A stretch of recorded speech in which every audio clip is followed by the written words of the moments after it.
I'm concerned about the mindset of our current generation of young people that have these concierge parents that are smoothing out the bumps in the road for them.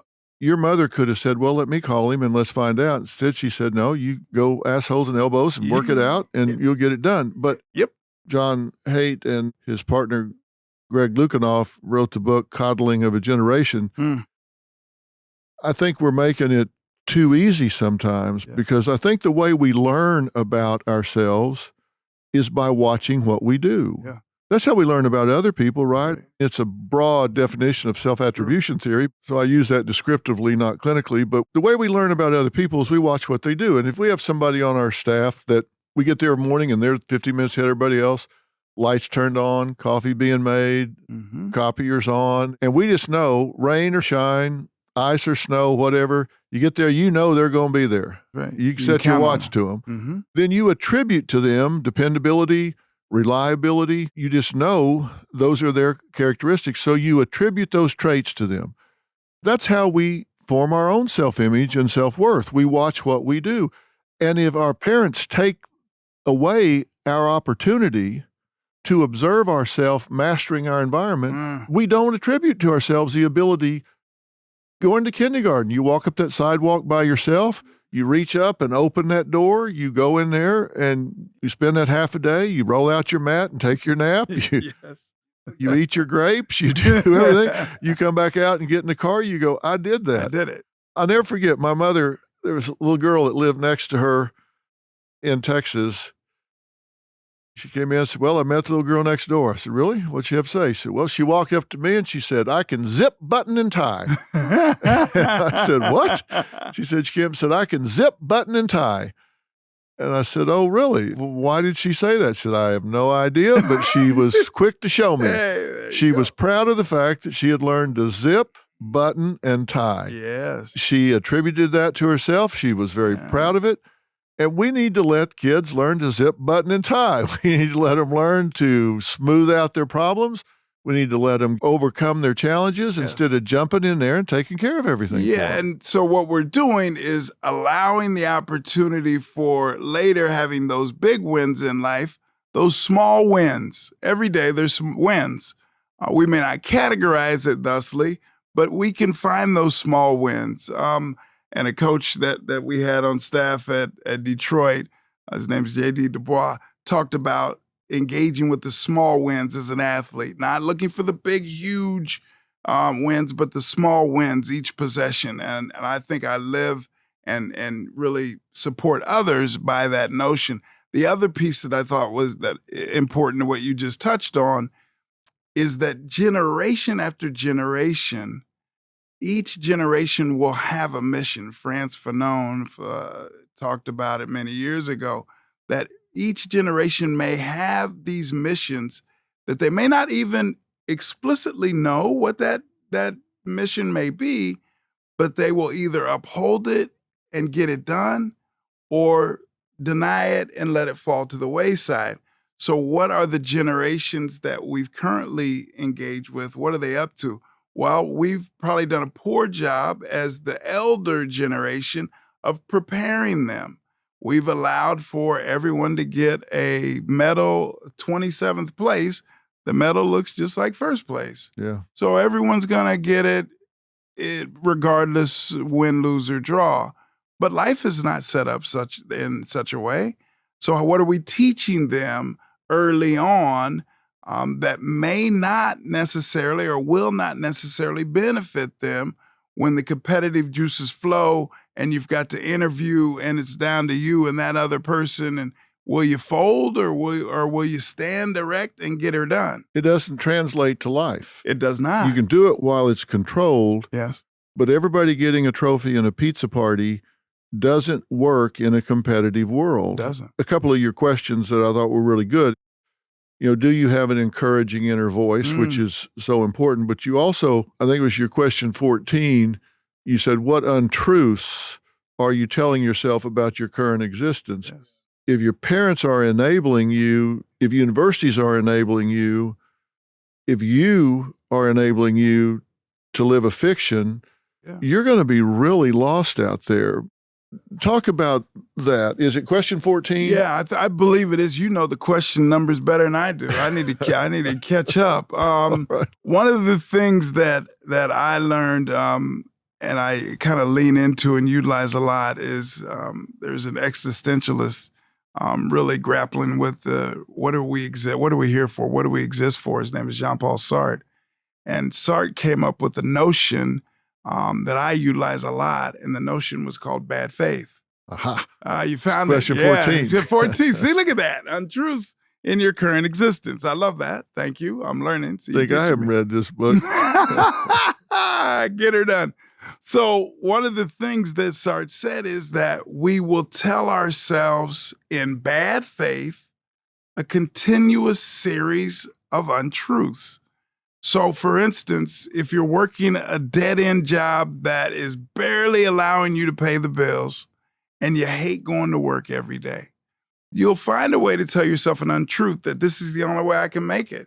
I can never quit this job. I'm barely making it with this job. So that untruth becomes my truth. I can't leave this job. But if we took the time to sit back and think about it, we do have options. There are things that you could do about it. Now, you may be nervous or scared about how to do this and what it'll ultimately look like. So you're filled with a version of anxiety about what that future could be. But the fact remains that the truth is you could do something about your current existence. So don't being fearful and anxious to a point of being paralyzed and being stuck in this dead-end job. Sometimes we accept that as our lot in life. This is just what it is, and I can't change that. That's not true. Simply, this is not true. So what will you do today about your existence tomorrow? If you could get, even starting with one team, if you could get just one core group of young men to embrace that reality, you could start a ripple effect that I think could become a zeitgeist. I think people overlook the fact, they think we have to leap tall buildings in a single bound. I think people miss the fact that small changes across time add up to big results. We're here talking, you and I, in the beginning of November. The rest of this year is going to go by whether people are doing something about their circumstance or whether they're not. Mm-hmm. If you make little changes each day over the next 60 days, those 60 days are going to go by whether you're doing anything or not. You might as well make even small changes. People get overweight sometimes and say, oh, I'm so overweight. There's no coming back now. But if you lose a pound and a half a week for 6 months, and that 6 months is going to happen anyway. Yes. Good grief. You can be 40 or 50 pounds lighter at the end of 6 months, and you think, would you like to lose 40 or 50 pounds? You go, oh, hell yes. And you think, there's no way I can do that. Well, a pound and a half a week doesn't seem like much, but it adds up across time. People get stuck in these comfort zones. I actually did some research about this one time, doctor, and people told me that their biggest fear, I thought their biggest fear was to take a risk and get out of their comfort zone. I thought it would be that they would fail, they would try for it and couldn't get it. But when I boiled the data down, their biggest risk was not that they would make a change, but that they would then be expected to maintain that change. Because I was talking to people, they were out in the world, and they said, okay, I make $50,000 a year. So I live in a neighborhood where the people make $50,000 a year. My friends make $50,000 a year. I drive a car for people that make $50,000 a year. So if I really get up on my hind legs and really work on sales and get up to $75,000 a year, then all of a sudden I'm going to start hanging out with people that make more money, maybe belong to a different club, maybe drive a different car. But now I got to expect myself to keep it up. Maintain. That's going to be a lot of pressure. Do I want that pressure? Well, that's why I love that old saying, pressure is privilege. If you don't want pressure, just do the 3rd grade over every year. Yes. Hell yes, you want pressure. you You do. got to keep asking yourself. Just Lean keep in. moving on. That's People my right. age are usually retiring. I don't want to retire. I want to keep trying different things. Let's just keep it moving. You say something, keep it moving. I live by this, and have come up with a kind of a metaphorical thing that I use in my therapeutic endeavors all the time, is that in life, we must be rivers, not ponds. A pond is a stagnant body of water. Beautiful, stagnant though. But a river is ever evolving, regenerating, flowing, and moving. And in that movement, opportunity will not will it be that you will find it. Opportunity and success oftentimes will hunt you down if you're going about that work on a day-to-day approach. The other thing you talked about just a moment ago, talked about change. I think this is something that we need to slow down and think about. There's different versions of change. So we call it first order or second order change. But if you start to really differentiate and ask yourself, what change do I seek? First order change is saying, I'm going to take all the pictures off the wall and repaint in a different color and put new carpet in and different furniture. You're going to walk into that space, it's going to look totally different. But real deep, profound change, second order change is saying, I'm going to knock that wall down. And even if you put a new wall up, it will be different than it was before. You have changed the structure of that space. So we must engage and ask ourselves, what type of change am I seeking before I can move on it?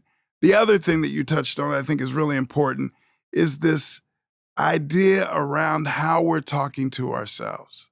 So we're always continuously talking to ourselves. As I'm talking, Doc, you're talking to yourself. What am I going to ask next? Do I like what he said on that? Right? There's always conversations that are moving. If we can take the time to slow down and become aware of what those conversations in our head sound like, we can many times find out I'm really negative with myself. So in terms of weight loss, dang, Corey, you got to lose the weight. You're dummy. You lost it, then you gained it back. I'll beat myself up. But if you had people take those negative thoughts and have them transcribed and have someone read those thoughts aloud to them. They'd be shocked. Yes. Yes. So you would, and if they read that to you, you would avoid them. You'd say, get that person away. But guess what? We're doing it to ourselves all the time.